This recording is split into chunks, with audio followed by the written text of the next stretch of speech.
Tataristan Respublikasının Kukmara rayonundan. İşitganingiz barmı ekan Kukmara rayonu? Eshitgan bor. Anda nasar yozinglar, bilasizmi?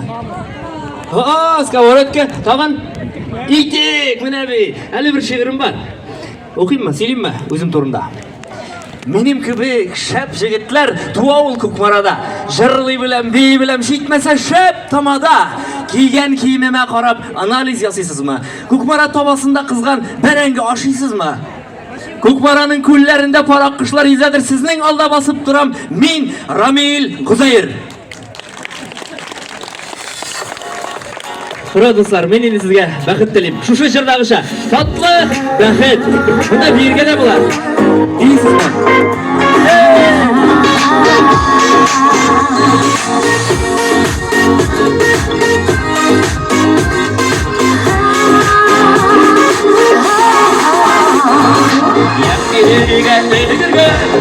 Ormanlarga dörlüge, dörlügey gülüme, kuş gülüşe silge, dışarıma saldı, uçlarına saldı, kızıl dörlüge, silgenim dergenim, yetimizge tuldu, uya bakıp nuru, yüreğime ödü, besim siyu nuru, kuşağıma aldı, uçlarına saldı, kızıl dörlüge, silgenim dergenim, yetimizge tuldu, uya bakıp nuru, yüreğime ödü, besim siyu nuru.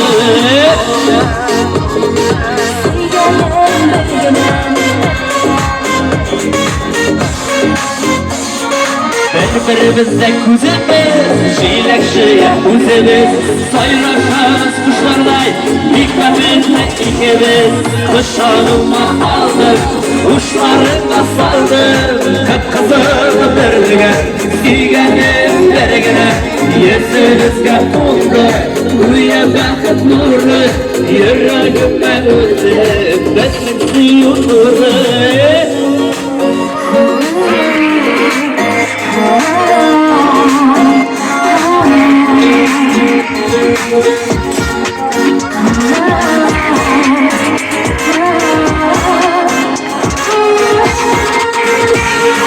Börlügenim dergine, sevgilim silgine, benim aklı fermetim, bu dünyada silgine, kuşağıma aldım, uçlarıma saldım, kıpkızıl börlüge, silgenim dergine, yesimizge oldu, kuya bakıp nuru, yüreğime öldü, besim suyu nuru, kuşağıma aldım, uçlarına saldım, kıpkızıl börlüge, silgenim dergine, yesimizge oldu, kuya bakıp nuru, yüreğime öldü.